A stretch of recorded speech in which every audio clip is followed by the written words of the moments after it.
बिस्मिल्लाहिर्रहमानिर्रहीम। अल्लाहुम्मा सल्लि अला सय्यदिना व नबिय्यिना व मौलाना मुहम्मद व अला आलि सय्यदिना व मौलाना मुहम्मद व बारिक व सल्लिम व सल्लि अलैहि। हम्द व सलात के बाद इज़्ज़त के लायक मेरे सामीन मोहतरम, आज का जो मेरा मौजू सुखन है जिस पर मैंने लब कुशाई करनी है वो है कि शाह तुग़रुल और उसका ग़ुलाम। कहते हैं कि शाह तुग़रुल किसी ज़रूरत के तहत मौसम सरमा में अपने महल से बाहर निकला तो उसे एक हबशी ग़ुलाम नज़र आया जो पहरा दे रहा था। सर्दी जो थी वो इस कदर शदीद थी कि पहरेदार के हाथ पाँव जो थे वो सर्दी से कांप रहे थे। तुग़रुल ने जब उसे इस हालत में देखा तो उसे बहुत तरस आया।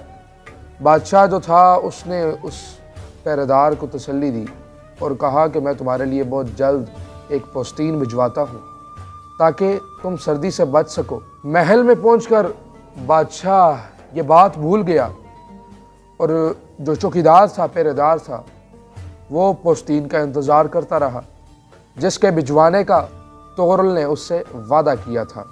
ग़ुलाम जो था उसे दो हरी तकलीफ़ें उठानी पड़ी, एक सर्दी की और एक पोस्तीन के इंतज़ार की।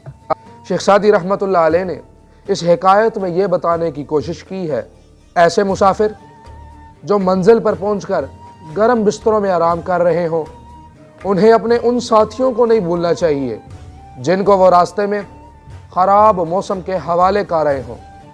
जिन्हें छत मुयस्सर हो उन्हें उनका ज़रूर ख्याल करना चाहिए जो खुले आसमानों के नीचे सोते हैं। इस हिकायत में दरअसल शेख सादी रहमतुल्लाह अलैह ने एक बड़े अहम मुआशरती मसले की अक्कासी की है कि असूदा हाल लोग, महरूम और परेशान लोगों का ज़रूर ख्याल किया करें।